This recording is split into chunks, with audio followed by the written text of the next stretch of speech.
महोदय, निसंदेह ही आज भी हम भले ही कई मुश्किलों का सामना कर रहे हों, फिर भी हम 1991 के उन दिनों जैसी स्थिति में नहीं हैं। एक राष्ट्र के रूप में हमने काफ़ी भरपाई कर ली है और हम आगे बढ़ने के लिए तैयार हैं। श्री राव के नेतृत्व के बिना यह संभव नहीं था।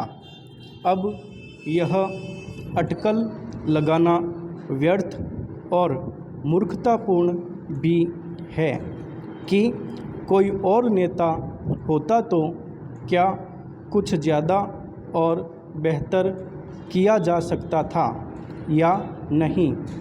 तथ्य यह है कि वही नेता थे जिनके कारण हम एक ऐसी स्थिति तक पहुंच गए हैं जो देश और उसकी तरक्की के लिए निरापद है।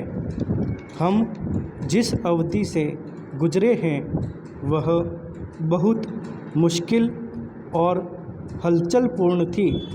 सोवियत संघ के पतन और विघटन से हमारी जो कुछ भी अंतर्राष्ट्रीय स्थिति थी उसका आधार ही खत्म हो गया।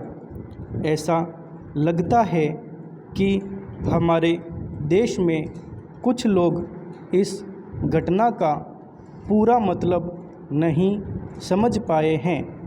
बेशक यह कम्युनिस्टों और आधुनिक समाजवाद के अन्य समर्थकों के लिए बेहद चिंता का विषय था। इससे उन सभी निष्पक्ष देशभक्तों को काफ़ी दुख हुआ जिनके लिए सोवियत संघ अच्छा मित्र था और अकेली विदेशी शक्ति थी जो हमेशा हमारे साथ खड़ी होती थी। उससे हमें काफ़ी नैतिक और भौतिक समर्थन भी मिला था। हमारे देश में सोवियत संघ के तमाम मित्रों में भी सभी लोग यह नहीं समझ पा रहे हैं कि आर्थिक, वैज्ञानिक और प्रौद्योगिकी के हिसाब से इसका क्या मतलब था और है। जब हमें सख्त ज़रूरत थी तो कोई ऐसा नहीं था जिसकी ओर हम देखते।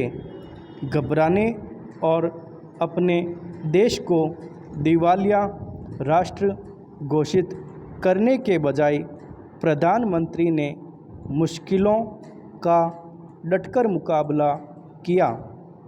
हमें इस संकट से निकालने की व्यवस्था की और साहस के साथ देश को एक नए आर्थिक रास्ते पर अग्रसर किया।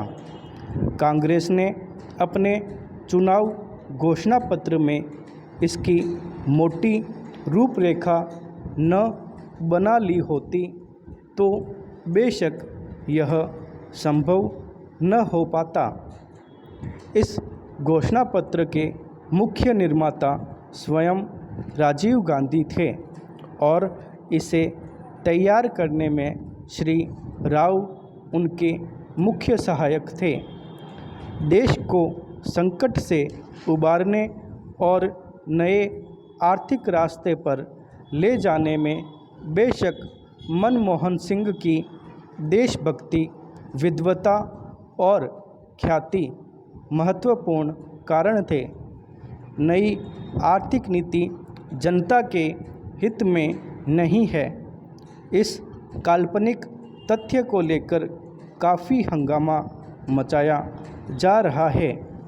इसके उलट अगर उसे अपेक्षित ढंग से लागू नहीं किया जा रहा है तो इसकी वजह यह है कि जनता के नाम पर हर तरह की आंशिक और कॉरपोरेट मांगें पूरी की जा रही हैं।